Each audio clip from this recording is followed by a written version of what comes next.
एक विशेष उदाहरण है कि एक बहन जींद में माता की पुजारन थी, दुर्गा की, शेरा वाली की, और किसी को नहीं मानती थी। वह उसकी कट्टर पुजारन बचपन से ही, वो 50 साल के करीब हो रही थी उस समय तक वो उसकी पूजा करती हुई आ रही थी। घर में भी सारे सुख थे, अच्छा पूरी व्यवस्था थी। तो उधर से हमारी एक बहन ये यही रहती है, शशि, ये बीओ के पद से रिटायर्ड है, परमात्मा में समर्पित है, काफ़ी वर्षों से मालिक के चरणों में लगी हुई। तो इसकी वो पड़ोसन थी,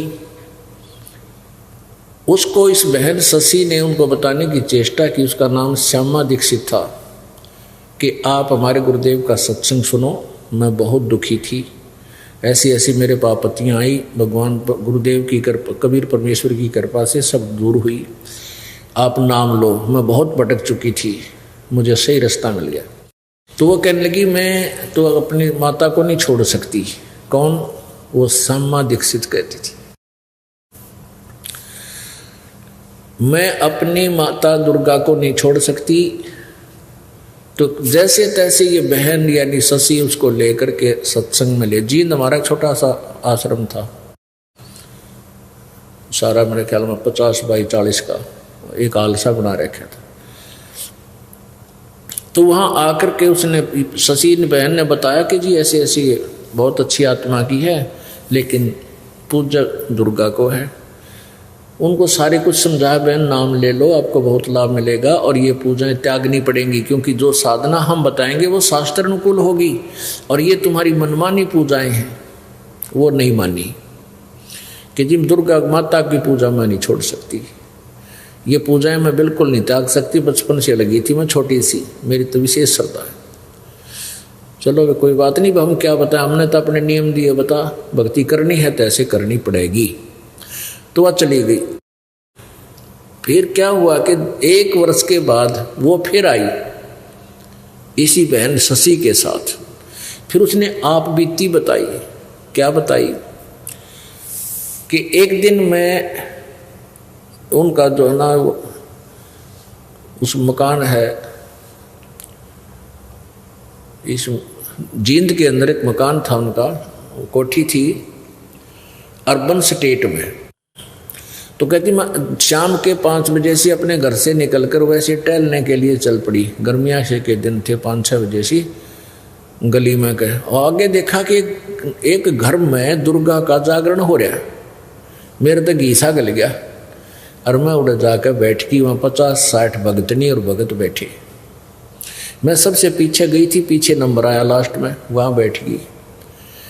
एक औरत में वो ऐसे अचेत सी पड़ी थी, एकदम जागृत हुई, आरती चल रही, फिर एकदम जागृत हुई, आरती बंद होगी, एकदम उठी वो, उसने आवाज़ लगाई कि श्यामा सामने आ जा, श्यामा तू मेरे पास आ जा, मेरी खास भगतनी है।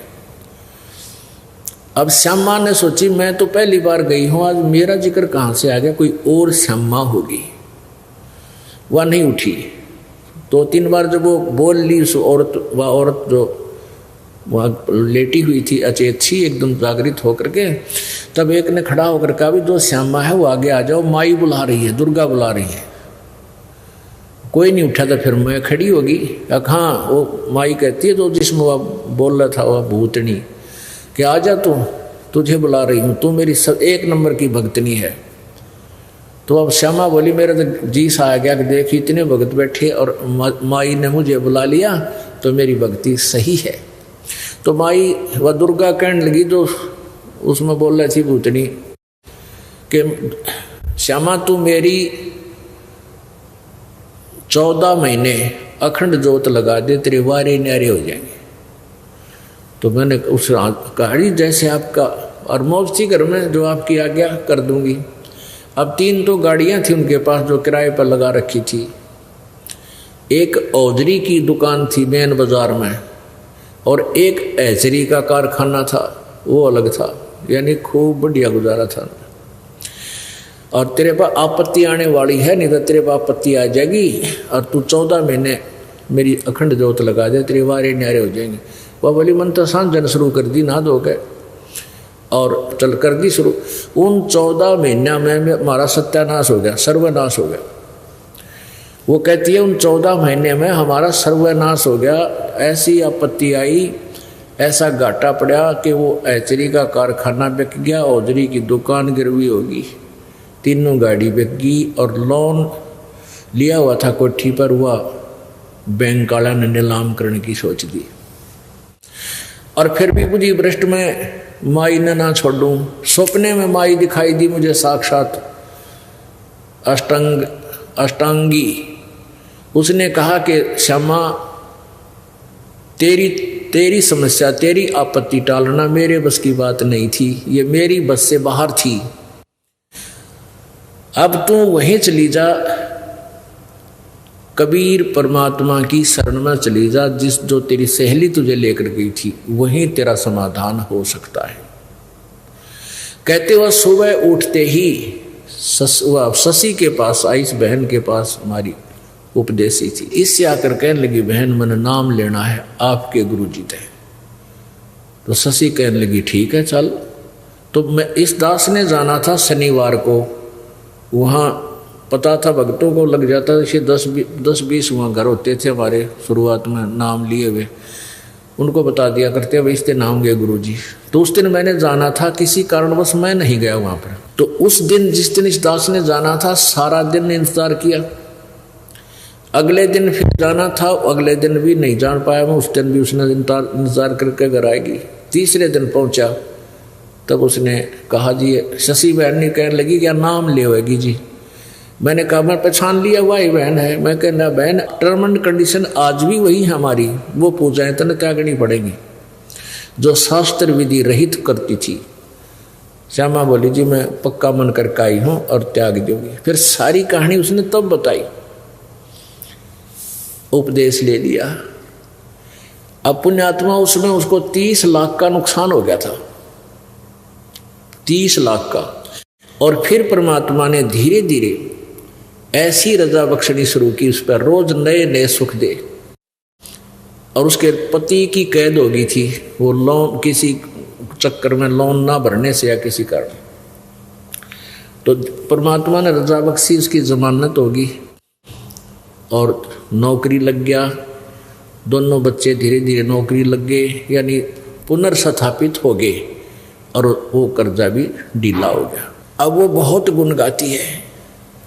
मैंने उस श्यामा से कहा बहन एक बात बता, यदि तू उस दिन नाम ले लेती जो पहली बार आई थी, तेरा 30 लाख का नुकसान नहीं होता, हो सकता 30,000 में टल जाता। और यदि नाम लेते ही ये 30,000 की हानि तुझे हो जाती तो नाम त्याग देती। क्या कहती कि मैंने माता छोड़ दी इसलिए मेरा 30,000 का टोटा हो गया,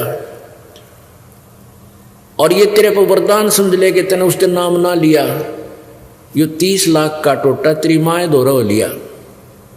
और जय मालिक की शरण माने से 30,000 का भी हो जाता तो इस भक्ति ने भी त्याग देती और 84 लाख योनिया में कष्ट उठाती। और ये कष्ट ये टली थी परमात्मा की कृपा से। 30 लाख का नुकसान 30,000 में टल जाता, ये टलता था भगवान की वजह कृपा से।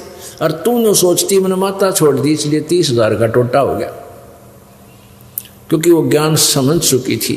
कहने लगी जी भगवान करे ऐसा टोटा पहले आ जाता बढ़िया था, यानी ईसा घाटा में अच्छा है हमें भगवान मिल गया, आग लगे से धन करियो फिर पूर्ति कर दी दाता ने, लेकिन ये भक्ति और ये भगवान मुझे जिंदगी में नहीं मिल सका था। तो पुण्यात्माओं कुछ ऐसे अनजान भक्त होते हैं, नाम लेंगे, अगली बार क्या बताते हैं जी नाम लेते मतलब बीमार हो गया, बालक भी बीमार हो गए, सारे इंजेक्शन लग गए, तो उनको इतना ज्ञान की कमी है। परमात्मा का नाम ले पास जान जानी हो कुणबे में किसी कुणबाई गाड़ी होनी हो और 2 दिन बुखार आ गया कि बिजली गिर गई, तो ऐसी सोच बन गई हमारी। जब हमें ज्ञान पूरा होगा, इसलिए दास कहता है कि उपदेश भले ही बाद में लो, पहले ज्ञान खूब सुनो, पुस्तक ले जाओ, सीडी ले जाओ, सुनो इनको अच्छी तरह और मन बनाओ इसके ऊपर और फिर उपदेश लो। क्योंकि काल क्या चाहता है कि ये परमात्मा कबीर जी से हटाना चाहता आपको किसी प्रकार भी। 100 बेचारे लाएगा, क्योंकि तो सारा यहाँ से आप जाते ही सारे काल के पुजारी मिल लेंगे, यानी अनुपासक, या कोई नहीं उपासना करता, चाहे वह कितने ही नेक आदमी हैं, लेकिन भक्ति उनको ज्ञान नहीं, इसलिए वो आपको मिसगाइड ही कर सकते हैं। और ज्ञान तो आपको यही मिलेगा, या अपने आपके भाई बहन भक्तों के पास ही मिलेगा। तो इसलिए आपको रह रह कर सत्संग में आने के लिए प्रेरणा दी जाती है, प्रार्थना भी की जाती है कि ज़्यादा से ज़्यादा सत्संग अटेंड किया करो। तो पुण्यात्माओं, ऐसे है कि संत शरण में आने से आई टले बला, और जय मस्तक में सोड़ी हुआ काटे में टल जा। तो वह बहन भी कह रही थी कि जी यदि बिल्कुल सचमुच अगर मुझे 30,000 पहले मैं नाम ले लेती, और ये टोटा होना था 30 लाख का, और ये हो गया 30,000 का भी हो जाता, मैं भक्ति नहीं करती आप वाली, कति छोड़ जाती। क्योंकि मेरे तो पक्की नौजत रही थी, आज तक मुझे को हानि नहीं हुई मेरी माता की पूजा करते करते, लेकिन वो संस्कार मिल रहा था, आपका पूर्व जन्म की मलाई थी, वह जब तक पुण्य चले तो पुण्य था ही, पाप शुरू हो गए तो नाश हो गया, खट्टा कुछ नहीं कर सकी वह माता तेरी। और एक और बात कह रही थी कि अगर माता मुझे आकर सोपन में ना कहती, मैं फिर भी आपके पास नहीं आती। देख कितने कर्म फोड़ दिए काल ने हमारे, हम कितने आसक्त कर दिए, कितनी श्रद्धालु, कितनी अच्छी आत्मा थी जो अपने इष्ट से हटना नहीं चाह रही थी।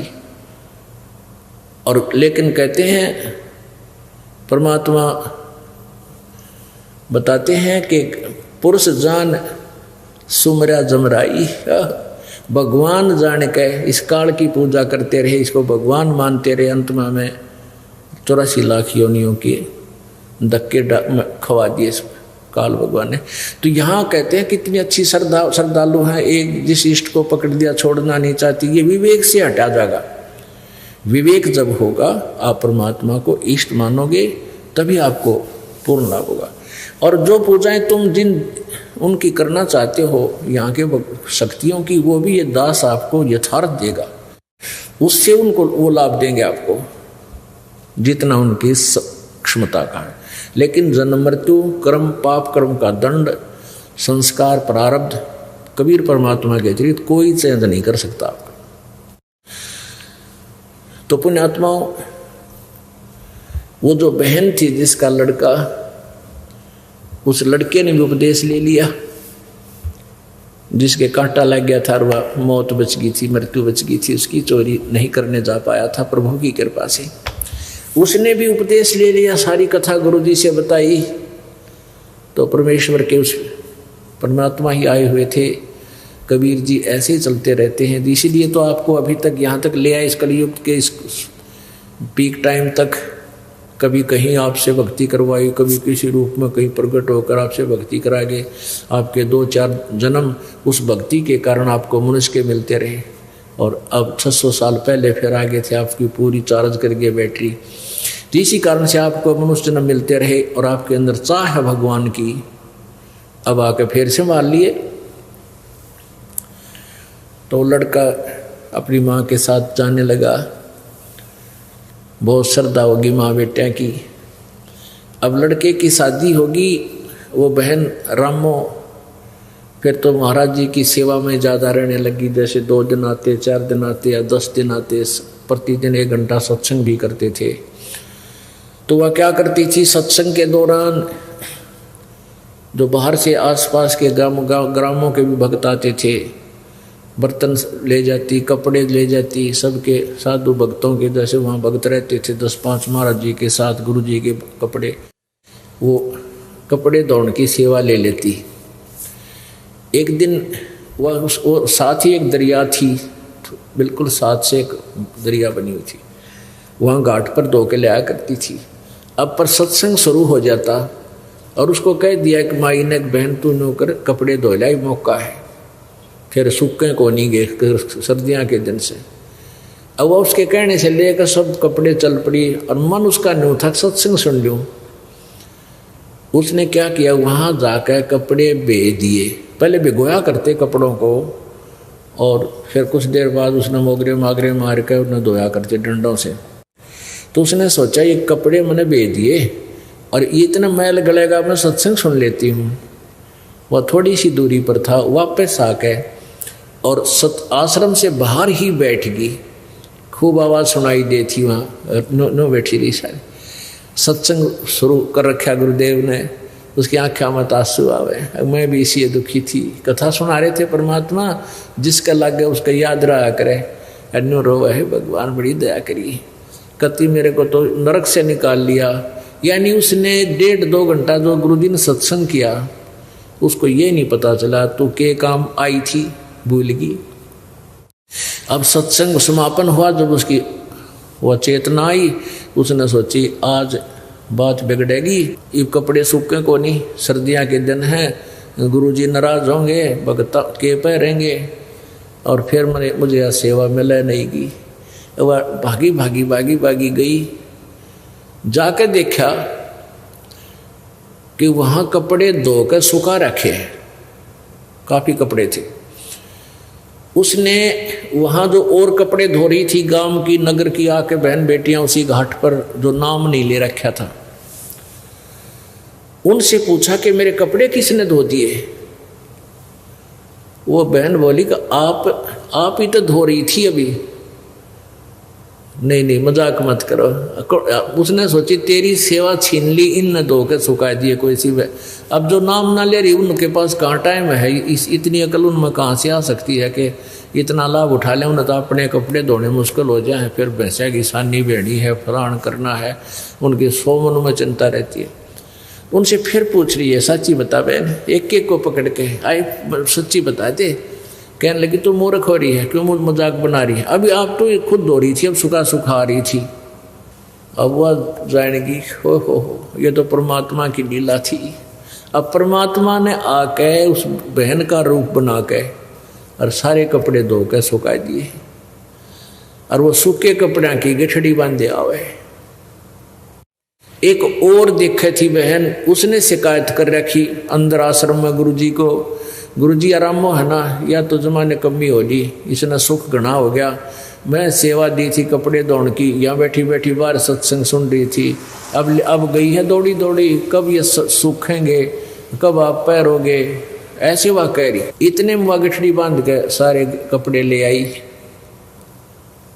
और ला के जिनको पता नहीं था वो कहने लगी इतना शर्म नहीं आई, वो टोंट कस रही है अंदर बढ़ते ही, ये कब सूखेंगे, तू ही गई है। फिर उसने सारी कथा बताई कि महाराज जी के सामने रो पड़ी पड़ के, परमात्मा आप इस दासी का रूप बना के कपड़े धो के सुखाए, महाराज मैं तो यहाँ बैठी बैठी सत्संग सुनो थी। तो उसने सारी कथा सब बहनों को बताई, औरों को भी दृढ़ विश्वास हुआ। तो पुण्यात्मा ऐसे क्रिस्में जब होने लग जाते हैं भक्तों के साथ, और ज़्यादा श्रद्धा बढ़ जाती है परमात्मा में, तो परमात्मा ऐसी लीलाएं किया करते हैं। और इसीलिए परमात्मा की चाह हमें बनती है। अब देखो उसने स्टार्ट की, धीरे धीरे इतनी श्रद्धा बढ़ गई उस बहन की, घर जाना, घर भी बच्चों को संभाल दिया, ले बेटा करो अपना काम, सत्संग के दौरान मैं तुम्हारे पास नहीं आ पाऊंगी।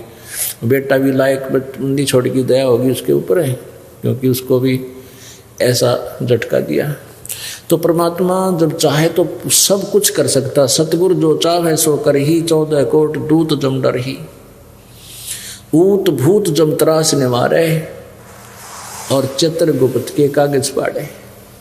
परमात्मा सब कुछ कर सकता है। तो परमेश्वर जब आते हैं अपनी लीला बताते हैं कि परमात्मा को भूल कर ये प्राणी अपने जीवन को कैसे व्यर्थ करता है, और जब इस पर आपत्ति आती है तो भगवान को याद करता है, आपत्ति टल जाती है तो फिर गुट्टी ने याद करे, शराब याद करता है, बकवाद याद करता है, कि ताश खेलता है, कहीं सिनेमा में देखता है। तो परमात्मा क्या बताते हैं कि भाई मानुष जन्म दुर्लभ है,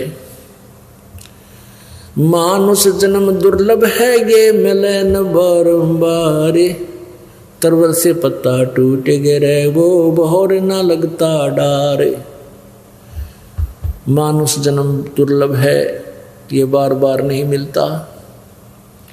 जिस प्रकार वृक्ष से पत्ता टूट जाए दोबारा स्थापित उस टहनी पर नहीं हो सकता, ऐसे ही आप जी जब इस परिवार से छूट जाओगे, चले जाओगे, आपका देहांत हो जाएगा,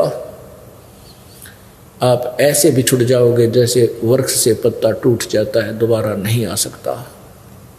तो पुण्यात्माओं, परमात्मा ने इसके लिए क्या बताया है?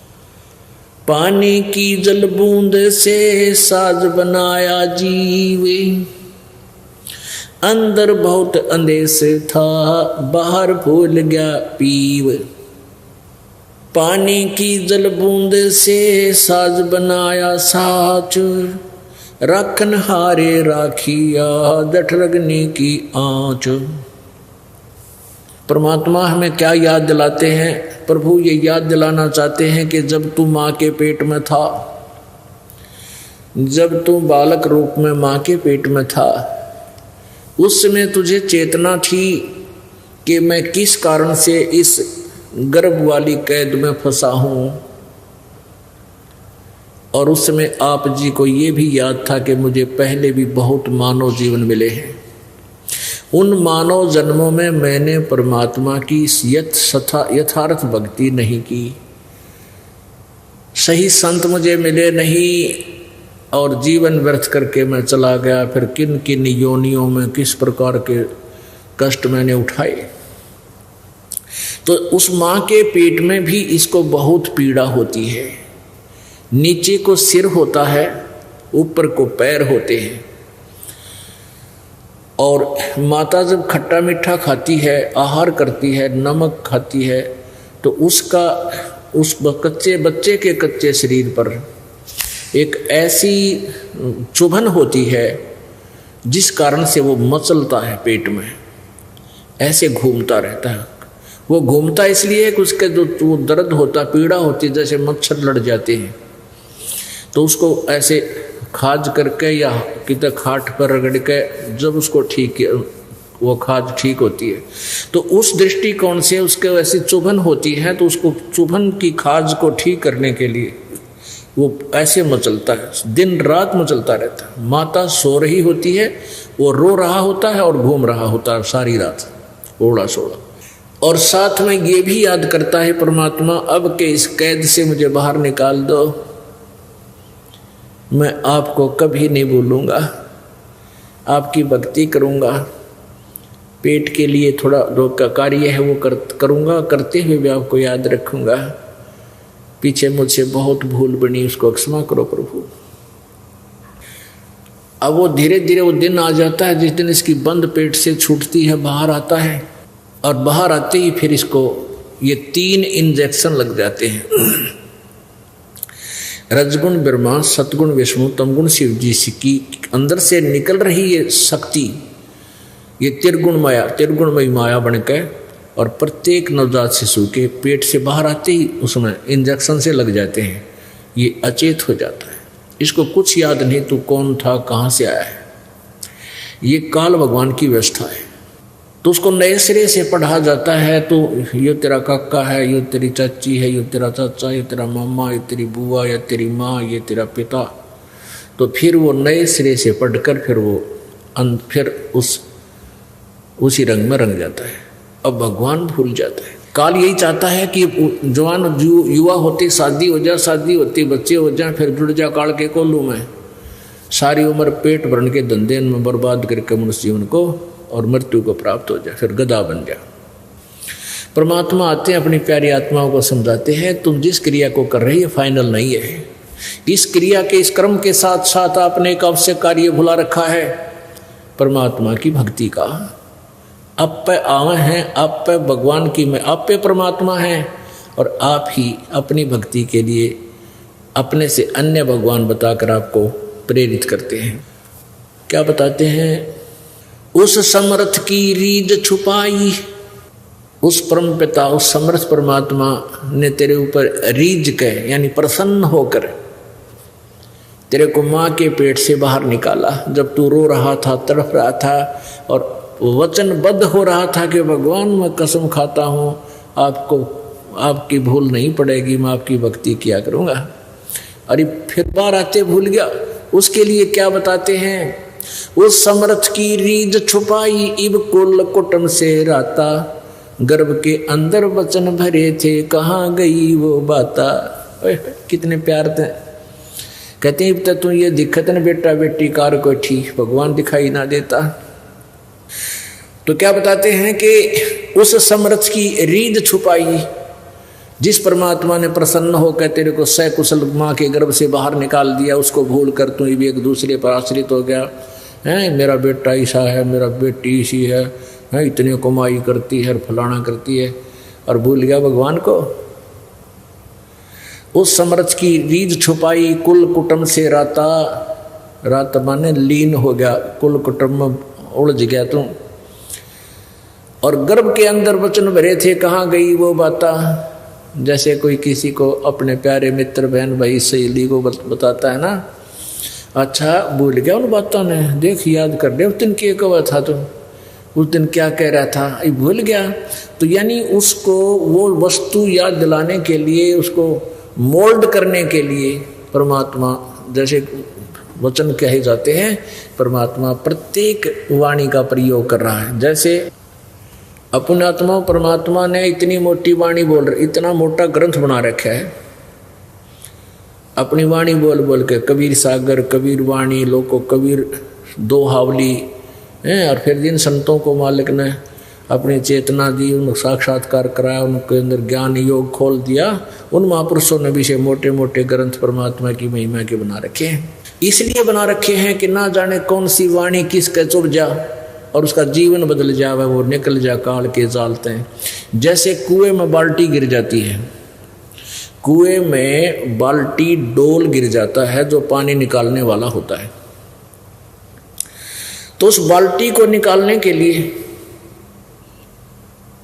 एक रस्से से बांधकर 20, 22, 21 हुक डाले जाते हैं। उनको एक ऐसे गुच्छा बना दिया जाता है हुकों का, किसी का ऐसे मुंह, किसी का ऐसे मुंह, किसी का ऐसे, और ऊपर से इकट्ठे बांध दिए जाते हैं एक कड़े में, और रस्सी से बांधकर उनको नीचे डाल दिया जाता है। बाल्टी को खोजने के लिए ऐसे घुमाते हैं कुएं में, कूप में, तो वो ना उस एक कुंडे में उलझ के आ जाती है। इसलिए ज़्यादा डाले जाते हैं कि ना जाने कौन से कुंडे में उलझ जाए, वो कौन से हुक में सूत बैठ जाए, वो निकला हुआ बाहर।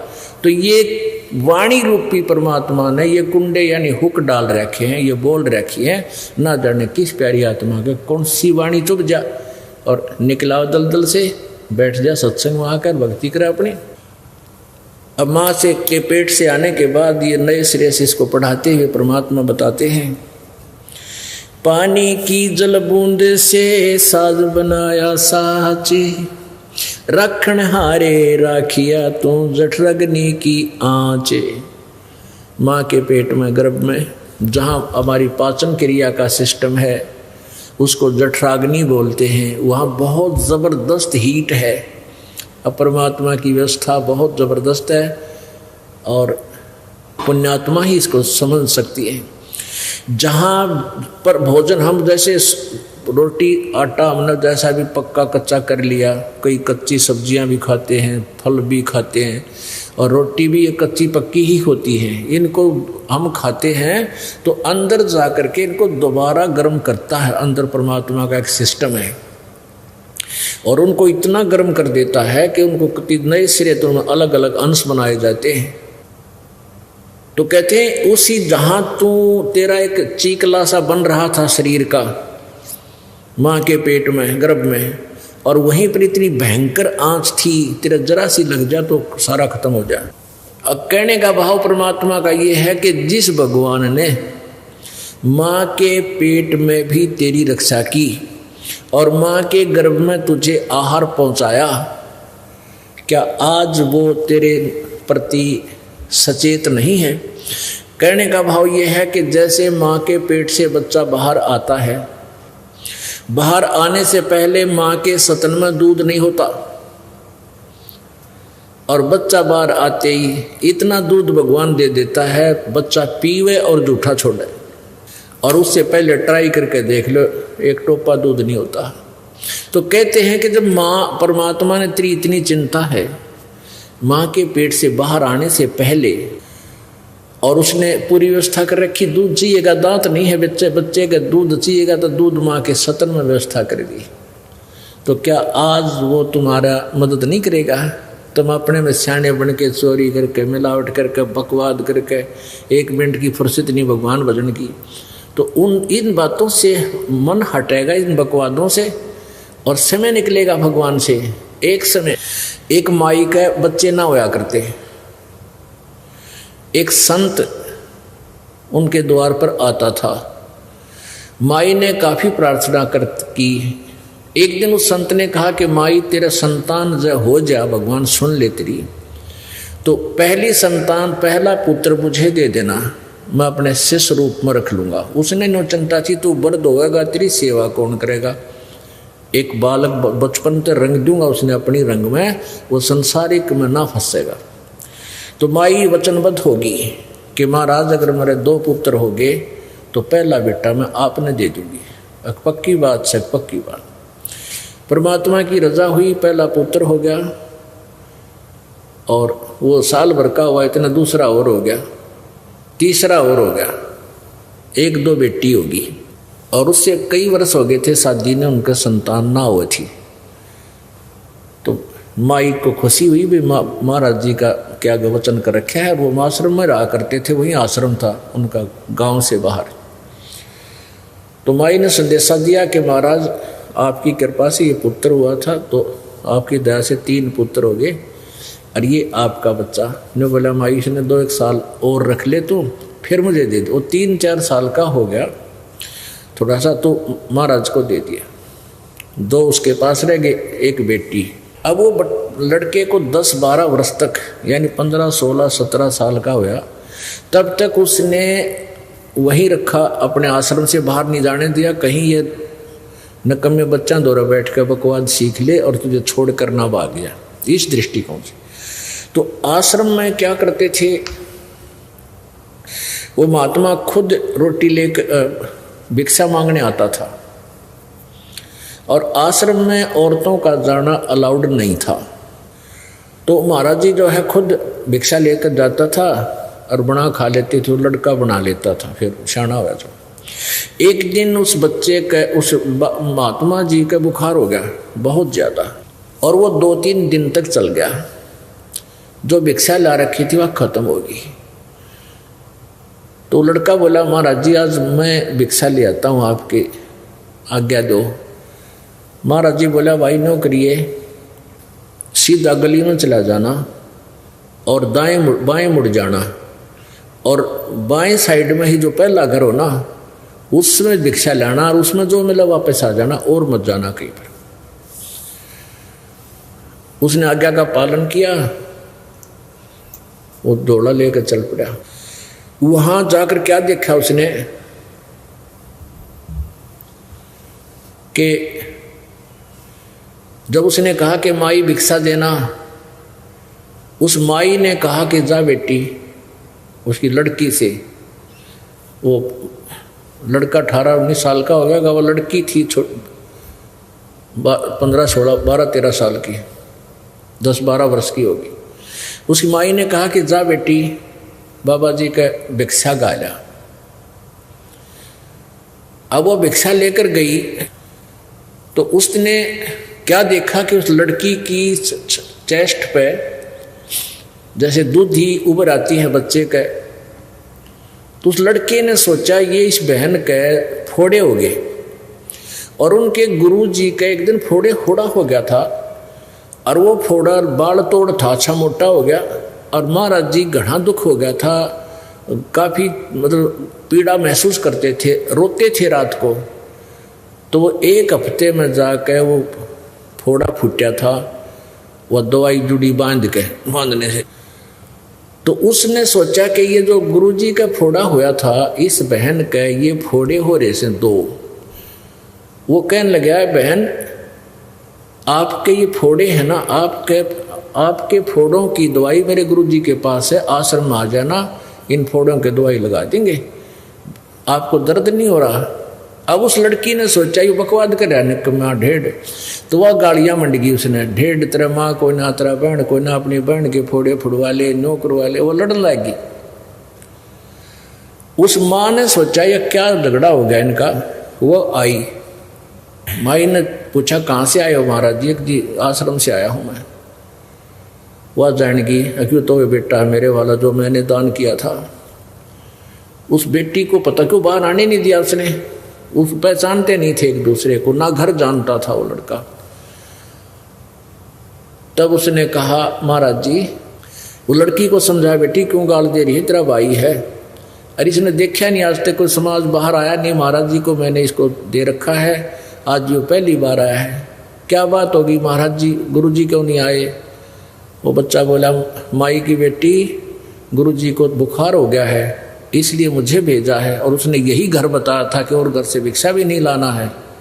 और मैं तो इस बहन, क्या झगड़ा हो गया तुम्हारा, कि मैं तो इस बहन को कह रहा था कि मेरे गुरुजी का फोड़ा हो गया था, वो बहुत रोया करते थे, मैं इसको पूछ रहा था तेरे इन फोड़ों में दर्द नहीं होता बहन? ये मुझे गालियाँ देने लगी, नाराज होगी पता नहीं।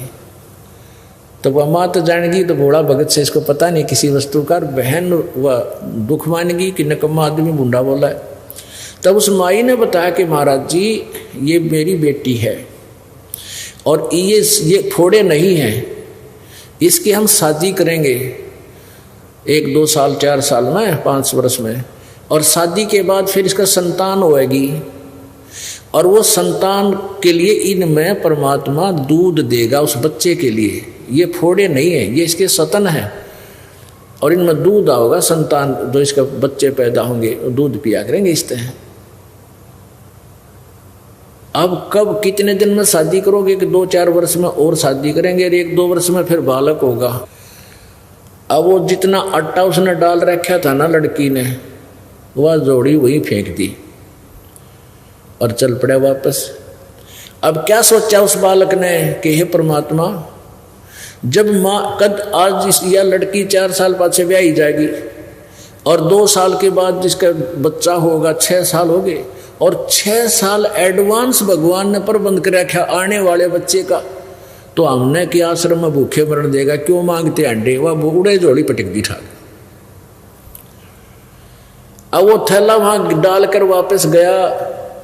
महाराज जी दुखी थाए, बीमार हो रहा था, कहने लगे बेटा भिक्षा नहीं लाया? महाराज जी नहीं लिया, ना लिया आज के बाद।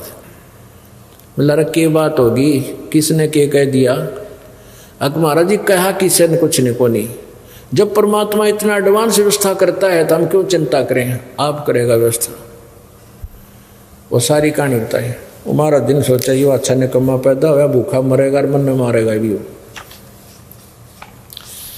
अब वो तो मानने कोई ना, बूढ़े बचाला जाना, बुखार घना हो गया, अपना सब्र करे, वे देखी जाएगी जो होगा। एक निकम्मा हाथ लग गया। इतने में क्या हुआ कि गांव में चर्चा चल गई कि महाराज जी तो हो गए बीमार भाई, और वो लड़का है ना वो नालायक से जोड़े ने भी थोड़ा बहुत आटा था उसने भी यहीं डाल गया कि मैं मांगने नहीं आऊँ, पता नहीं किसने के कह दिया उसको। वो दुख मान गया, और भाई महात्मा जी भूखा है और वैसे ऊपर तो बीमार है। तो ऐसे चर्चा गांव में 2-4 ग्राम हुई, तो सब ने रोटी बनाई फटाफट। जोन सा सुना हुआ बना लग जाए, मैं रोटी लेकर जाऊंगा, एक दूसरे से सलाह बनी नहीं। तो लाइन लगी रोटी ले जाने लगी। वहाँ शाम वो पहुँचे ना, 10-15 कट लगातार रोटी ले जाओ। वहाँ आश्रम में ढेर ला दिया रोटियाँ का 4 बजे। तब वो लड़का बोला गुरु जी हम तो वही मांगते फिर थे, देख मालिक ने ठाठ ला दिया। और उस गाँव ने उस दिन के बाद वो एक घर की डेली ड्यूटी ला दी कि प्रतिदिन एक घर इनकी रोटी यहाँ पहुँचाया करेगा। बोलो सतगुरुदेव। तो क्या बताते हैं, पानी की जल बूंद से ये साज बनाया साच, रखन हारे राखिया तू जठरगनी की आँच। अष्ट चाम रग रोम सब किसने की नागूद,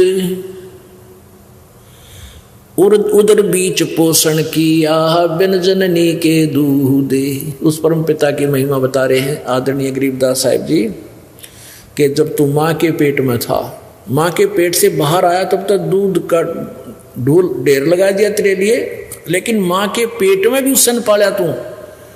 उस समय ना कोई भाई था तने संभालने वाला, ना बहन थी, ना माँ थी, ना पिता था, ना कोई आहार लाने और ले जाने वाला था। कहते माँ के पेट में भी तेरी परवरिश कैसे की, उसने व्यवस्था बना दी माँ की नाभि से, और तेरी नाभि का कनेक्शन कर दिया, इंटरनल कनेक्शन, और वहाँ से तेरी परवरिश कर दी। उर्दमुखी जद रह था तल सिर ऊपर पावे, राखन हारे राखिया जठरग्नि की लावे। अस्थि चाम रग रोम सब, कहते उस परम पिता ने तेरे आड़ चाम नस नाड़ी दे कितनी व्यवस्थित चांग की आवश्यकता थी, वही अंग वही व्यवस्थित वही लगा रखा। अस्थि अस्थि माने हड्डी, हस्थि अस्थि चाम रग रोम सब, किसने किन्या गूद, मांस को गुद बोलते गुदा गूद।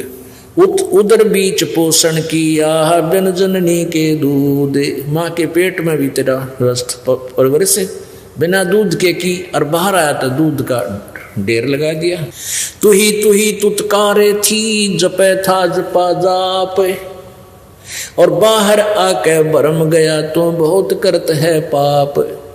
माँ के पेट में तो तू ही ये भगवान बचपक्ष बाहर निकाल दो, आपको बोलूंगा नहीं, तू ही, तेरे बिना कोई नहीं हमारा, तू ही तुतकारे थी वहां जपता जपा जाप, और बाहर आके भरम गया तन बहुत किए अब पाप।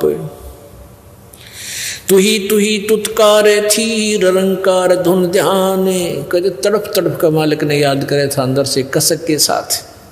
जिन यो साज बनाई या जाकू ले पहचान, जठरग्नि से राखिया ना साई गुण भूले, ओ साहेब दर हाल है क्यों बोवे है सूल। क्या बताते हैं, उस परम पिता की गुणों को भूला मत भाई, जिसने तेरी ऐसी आपत्ति में रक्षा की। माँ के पेट में सबसे भयंकर दुख है माँ के गर्भ में आपको। एक प्राणी का 100 वर्ष जीवन और 100 वर्ष कोड लग जा, उससे भी ज्यादा दुख 9 महीने के अंदर इस गर्भ के अंदर आप काट कर बाहर आते हो, और बाहर आते भूल जाते हो, क्योंकि बिना ज्ञान के बगैर सत्संग के हम ऐसे धोखा खाते रहे। जठरग्नि से राखिया ना साई गुण भूले, उस माँ के पेट में आग बढ़े थी, वहां भी तेरी रक्षा की। जैसे होली को, प्रहलाद को होली से बचाया था, ऐसे ही माँ के पेट में होली है, उसके साथ तेरी रक्षा की परमात्मा ने। ना साई गुण भूल, उस परम पिता के गुणों को भूल मत, और ओ साहेब दर हाल है क्यों बोवत है सूल, कि वो परमात्मा आज भी है, तू ये खोटे कर्म ना करे, चोरी ठगी रिश्वतखोरी बकवाद है, इन छोड़ दे, आज भी इतना वो तेरे अवश्य देगा। देखो पुण्यात्मा, यदि आप संत शरण में आते हो, परम संत की शरण में, कबीर जी की शरण में, परम संत के माध्यम से, तो आपके भाग्य में ना होगा वो भी देगा अच्छी वस्तु, और दुर्भाग्य होगा आपका कैंसिल करेगा। और अन्य जो साधना तुम कर रहे किसी अन्य भगवानों की, वो साधना शास्त्र विरुद्ध होने से आपको लाभदायक नहीं है, लेकिन जो संस्कार है वो ही आपको मिल रहा है। तो यहाँ दोनों लाभ होंगे आपको। जठरग्नि से राखिया ना साई गुण भूल, वो साहेब दर हाल है क्यों बोवत है सूल। ये खोटे कर्म करके अपने पाप कर्म रूपी ये काटे ना बोगा, भविष्य में तेरे प्रारब्ध में लिखे जाएंगे। जठरग्नि से आध घड़ी की आधी, संतों से ती गोष्ठी जो की जैसो लाभ। आध घड़ी की आध, और संतों से ती गोष्ठी जो की जैसो लाभ। अब देखो वही बात आ जाती है, एक 22 मिनट की घड़ी होती थी और 2.5 घंटे का 20 मिनट की घड़ी होती है, 24 मिनट की 24 मिनट की घड़ी होती थी, तो अब 2.5 घड़ी का 1 घंटा बन जाता 60 मिनट। तो कहते हैं आधी घड़ी यानी 12 मिनट परमात्मा की चर्चा यदि किसी भक्त संत के साथ तेरी हो जाएगी, उससे भी बहुत लाभ मिलेगा। अपने आत्माओं कहते हैं सूता संत जगाइयो, सूता साधु जगाइयो, वो करे नाम का जाप। ये तीनों सूते भले सिंह साकट और सांप। कहते हैं ये 3 तो छेड़ियो मत, एक तो साकट आदमी निकम्मा, साकट किसने कहे भक्ति करे नहीं, वो करता उसमें बाधा करे, उस सौ उठ पटांग बात कह दे रहा उड़ा क्यों बकवाद करने जाते हो। और कहते हैं साधु सुत्या भी संत भगत ने ठाजोगे जाके उठते सत्साए नमो नमो शुरू कर देगा, का मंत्र जाप करेगा अपना। तो कहते हैं संत भगत के पास बैठोगे, चले भी गए, सो रहा उन्हें उठा दे तो उठते मालिक को याद करेगा, और आपको भी याद आओगा। और ये तीनों सूते वाले शेर और साकट और सांप, इन नहीं छेड़े सूते बीमारी न पड़े रहे तक तक। तो यहाँ क्या बता रहे हैं कि आद घड़ी की आद घड़ी आदि की पुन आद, संत साधों से ती गोष्ठी ही जो की जैसो लाभ। आदि की 12 मिनट और 12 की फिर आदि यानी 6 मिनट, यानी 7-8 जैसे उस बहन का पति मर गया था, दुखी बहुत थी, इकलौता लड़का वो भी बिगड़ गया था। तो प्रारंभ में वह बहन गई, कुशल मंगल ही हुई थी और भगवान की चर्चा 5, 7, 10 मिनट उसने की। फिर धीरे धीरे वो इतनी भूख बढ़ती चली गई और वो मालिक के चरणों में आगे कल्याण हुआ, परिवार का उद्धार हुआ। तो यहाँ उसी की तरफ संकेत है। फिर परमात्मा की भक्ति साधना के विषय में क्या बताते हैं? अलख अलह को याद करे कादर को कुर्बान, साईं से ती तोड़ कर इबराता अधम जिहान। अलख अलह को याद कर और कादर को कुर्बान, कहते समर्पित होकर उस अल्लाह को, चाहे राम को हो, गॉड को, चाहे खुदा का हो, उस पूर्ण परमात्मा अलख अलह, अलख जो दिखाई नहीं देता, जो सबकी दिव्य दृष्टि की रेंज से बाहर है, उस अलख अलह को जिसको याद करो और कादर को कुर्बान। अलख अलह को याद करे कादर को कुर्बान, साईं से ती तोड़ के इब राता अधम जिहान। परमात्मा ने भूल के ए अधम, ए नकमी आत्मा, अब संसार में लीन हो गया है। कार मेरी, कोठी मेरी, फलाना मेरा, 1 मिनट में मृत्यु हो जा। जो काम करना था वो तो रह गया, इन कोठी और कारा उड़ गया। और परमात्मा कहते हैं जब तेन कार कोठी भी चाहिए तो वह मैं दूंगा आवश्यकता अनुसार। पर श्रद्धा से पूरे विश्वास के साथ लग उन कार कोठियों का सदुपयोग करना, भगवान की चर्चा करना घर में, और फिर कार में बैठ कर अपने सत्संग में आना, बच्चों को लाना, कोई और ना आ सके उस भक्त में बैठा लेना। तो इसका ऐसे लाभ उठाना, परमात्मा की दी हुई संपत्ति का सदुपयोग करना। संसारी में आन के क्या किया रे मूडे, सुअ संभल से ही या फिर लगे डोडे ढूंढे। जिस कार और कोठी को, जिस संपत्ति और फैक्ट्री को तू अपनी मानने था और उसकी व्यवस्था में सारा जीवन खो दिया, तेरे पास 1 मिनट का भी समय नहीं था भगवान की भक्ति और सत्संग मानने का। वो तो तेरे लिए ऐसा था जैसे एक सुआ पक्षी होता है, तोता, और वो ये देख लेता है कि ये पेड़ इतने दिन में बड़ा होगा, फिर इसका फल लगेंगे और ये मैं इसके फल खाऊंगा। उस तोता अपना एक पेड़ को अपना लेता है कि ये बड़ा होगा, उस पर आस रखता है। तो ऐसे एक संभल का वृक्ष होता है। संभल का वृक्ष बहुत अच्छे पत्ते, बड़ा हरा भरा होता है, बड़ा होकर के उसके फल भी इतने बढ़िया लगेंगे, डोडे होते हुए ऐसे लगेंगे जैसे बहुत खाद्य इसके अंदर पदार्थ है। कहते हैं वो तोता इस आस में बैठा था, इस संभल के पेड़ का फल लगेंगे और फिर पेट भर के खाऊंगा।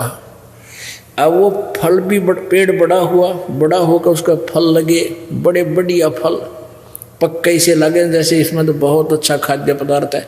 तो तोता उसमें खाने के लिए चोंच मारता है, उसी तरह मारता है इसमें कति मीठा पदार्थ पाओगा। और उसके मुंह में जो है वो डोडे, उसमें कपास होती है, रुई। संभल के उस पेड़ के फल में रुई होती है, जैसे आँख के डोडियाँ होती है। वो चोंच मारते उसकी चोंच में और रुई फंस जाती है, उसने जान बचानी मुश्किल हो जाती है, वो चाव था वो खाना। तो परमात्मा हमें कई याद दिलाते हैं कि अब तू इन बालक बच्चों की परवरिश में और मकान कोठी बनाने के चक्कर में नो सोचा है बुढ़ापे में देखांगे भक्ति को, जिक्र भी कर देता है तो नो कहें अभी क्या मेरे समय हुआ भक्ति करने का, भक्ति तो बुढ़ापे में कराया करें, बुढ़ापे में तेरा जिए जाना जी भक्ति करेगा। कदे आँख बनवानी किधर जाड़ पड़वानी, आँखें दिखे ना गोडे चला जाना। और फिर घर क्या के वचन, घर वालों के वचन भी कड़वे हो जाते हैं। कैसे? एक अच्छा अधिकारी रिटायर हुआ था और उसकी अच्छी पेंशन थी, उसने उपदेश भी लिया था, दिल्ली का रहने वाला था, छोड़ छाड़ गया क्यों करके पता नहीं, काफ़ी दिन हो गए। फिर हम तो झूठे केस में जेल चले गए थे, उसके बाद वो आया को नहीं। तो वो पहले न्यू कहा करता, जिक्र चलता ना न्यू को भाई देख लो ऐसे है, भक्ति का चर्चा चलती, नो बोला नो कहा करता जी कति सही को हो, मैंने नो सोची थी अपना बेटों को ऐसे बनाऊंगा, अच्छी शादी करी, खूब पैसे खर्च किए, उनके लिए सारी व्यवस्था कर दी, कोठी बना दी न्यारी न्यारी, और अब ऐसे दुखी कर रहे हैं। तो क्या कहते थे कि कह रहा था जी सारी तो तनख्वाह ले लेते हैं, और तो वो कह रहा था कि पेंशन तो ले लो, पेंशन भी सारी ले लेते हैं, नाले टॉर्चर करते हैं, नाले नहीं होता, नाले टॉर्चर भी करते हैं, टॉर्चर क्यों करें। क्या बताते हैं भाई, मतलब के बिना कोई नहीं प्यारा, स्वार्थ के बिना कोई नहीं प्यारा, जब तक बैल चले हड़िए में तब तक डाले चारा, वर्द हुआ जब नाथ काट दी घर घर लाठे खारा, मतलब के बिना कोई नहीं प्यारा। फिर क्या बताते हैं भाई, बूढ़ा होवे पड़े खाट में सुने वचन खारे, कुत्ते तावन का भी सुख को ना ये छाती फूकन हारे। अब बूढ़ा बुढ़िया की ड्यूटी वरना गेट पर लग गया करे, कुत्ता ना बढ़ जाए घर में, और वो न दिख है ना बाल है ना कि मैं बड़ो लकड़ो, उनके बेचारे कि उसमें आँखें भी कमज़ोर हो जाती हैं। तो गांव में विशेषकर व्यवस्था हमने देखी कि लड़ाई हुआ करती घर में। अब पुत्र वो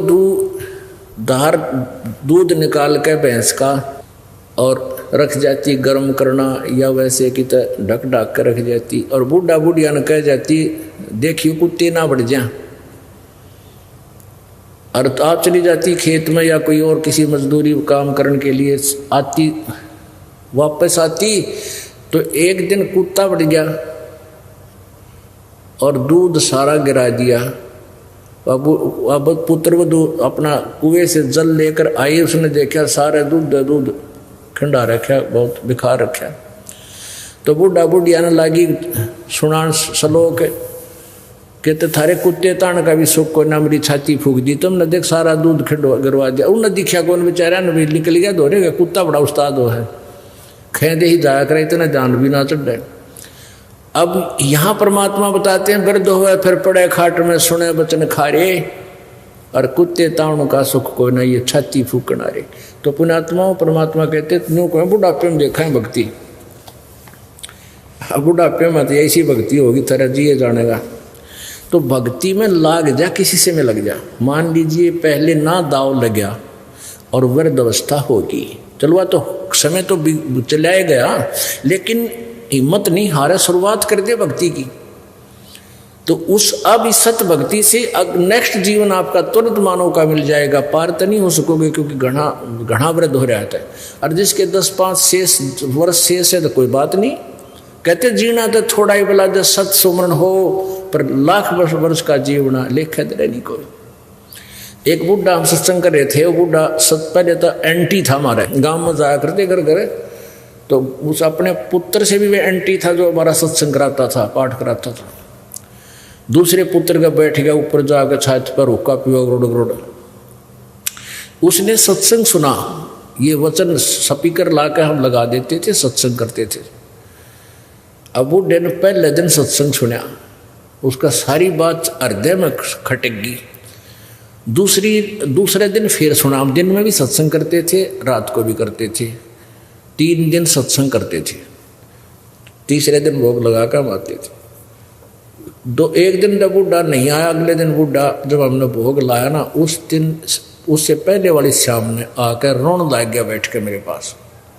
और जो सत्संग करा रहे थे उसकी छोरा जो लड़का उसका, उस लड़के की जो पत्नी थी वह नो डर रही कि बूढ़ा बड़ा ने कहा मारी पता नहीं महाराज जी को क्या बोलेगा, ये तो इज्जत का गाक पड़ेगा। हमेशा एंटी बोला करता था। और उसकी आंखों में पानी आ गया। नो बोला महाराज जी सत्संग सुना आपका, मेरा तो कलजा पट गया। ये हमारे 2 किले थे, आज मैंने 12 किले बना दिए इनके। और सारी उम्र में खूब पशु की तरह कमाया हूँ। और ये बात मैंने कभी सुनी है कोई नहीं जो आज आपने बताई है। और मेरी 60-65 साल की उम्र होगी, मेरा केरा होगा, मेरा के बनेगा। रोने लग गया। हमने कहा भी कोई बात नहीं, आप भक्ति करो। बोला ना ये के भक्ता बने, ये तो मैंने पहले ज्ञान हो जाता, मैं तो कभी घनी भक्ति करूँगा, अपना पेट का धंधा तो करना था। अरे ये मेरी बात भी ना मानते घर वाले। मैंने कहा देखो हिम्मत ना आ रहा, दिल डांट बुड़ला। अब जैसे कुएं में बाल्टी पड़ती हो और पहले 100 फुट गहरे पानी जल होते थे कुओं में, 100 फुट गहरा, 150 फुट, और उनके 150 फुट लंबे रस्से 2-3 जने पकड़ के खींच कर ले जाया करते न इतनी दूर। एक उसने पकड़ कर पानी जब निकाला करता था। तो उस समय की बात कहते हैं कि मान ले वो डोरी छूट गई पिछले के हाथ है, वो रस्सा खींच के ले गया 100 फुट, और वो ऐसे घिसरती आती थी क्योंकि उसमें इतना वजन होता था, बाल्टी भी इतना वजन नहीं कर पाती थी, उसको स्पीड नहीं बनाने देती थी, स्पीड लास्ट से बने थे आगे कुएं में गिरती हुई। तो मैंने उससे कहा कि मान लीजिए आपके हाथ से रस्सी छूट गई और वह कुएं में बाल्टी जान लग रही है रस्से समेत, और भाग दौड़ के लास्ट भी मिल गया, उसकी पूंछड़ी भी ठा गई, तो कुछ भी ना गया, बाल्टी भी आ गई, पानी भी आ गया। तो ये भी पूंछड़ी है बूढ़ा कस का पकड़ ले इसने। अब तो देखना, तो उसका वह बात फिट बैठ गई। अगिया तो बनी बनाई है, तो पूंछड़ी नेजू का लास्ट, रस्से का लास्ट भी ठा गया 6 इंच का, तो भी सारी बात बन गई। तो ये तेरा पूंछड़ी रह रही है, भक्ति कर ले। उससे दिन नाम ले लिया, हुक्का त्याग दिया, सब बुराई छोड़ दी, और 10 वर्ष जिया बूढ़ा 75 वर्ष की उम्र में तीनों मंत्र लेके और आराम से शरीर छोड़ के गया। बोलो सतगुरुदेव।